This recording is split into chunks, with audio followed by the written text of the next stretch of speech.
नमस्कार दर्शक बंधु बृहत शिव पुराण उपरे आधारित आमर स्वतंत्र कार्यक्रम ओम नमः शिवाय आउ एक नूतन अध्याय को आपण मानकु स्वागत करुछि। शिव पुराण रे आत्मा एवं परमात्मार मिलन को सर्वोच्च लक्ष्य बोली कहा जायछि, जाहाको मोक्ष बा मुक्ति बोली मध्य जणा जाय। एठारे आत्मा माने जीवर निजर सत्य स्वरूप जेउथिरे अजर एवं अमर। परमात्मा माने भगवान शिव जे समस्त सृष्टिर आधार एवं सर्वशक्तिमान।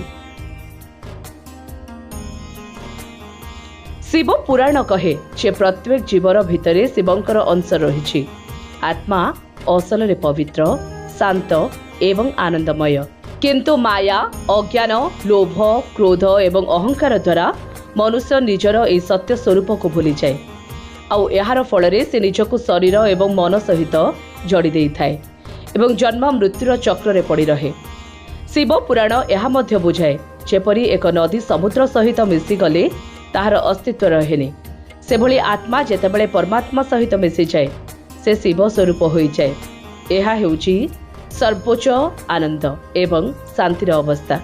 प्रथम हेउची भक्ति, जेउठारे भक्त शिवं को प्रेम एवं श्रद्धा सहित स्मरण करे।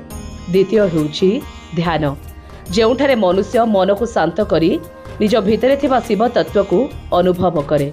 तृतीय हेउची ज्ञान, जहा द्वारा मनुष्य बुझी पारे जे से शरीर नुहे, से अमर आत्मा। चतुर्थ हेउची सत्कर्म, जहा मन को पवित्र करे और अहंकार को दूर करे। शिव पुराण रे एहा मध्य कहा जायछि जे जेतेबेले मनुष्य निजर इच्छा, मोह एवं अहंकार को छाड़ी देई निष्काम भावरे जीवन व्यतीत करे, सेतेबेले से शिवंक निकट को पहुंचे। धीरे धीरे तांकर मन पूर्ण शांत होई जाए, से निज भितरे दिव्य आलोक को अनुभव करे। एही अवस्थारे भक्त आत्मा एवं परमात्मा मध्यरे कौनसी भेद देखेनि। से समस्त जीवरे शिवं को देखि थाए, समस्त को प्रेम करे। एहा होउछि सत्य, ज्ञान एवं सर्वोच्च आनंदर अवस्था। शेषरे आत्मा परमात्मा सहित एकात्मा होई जाए, से जन्म मृत्युर चक्ररू मुक्ति पाए।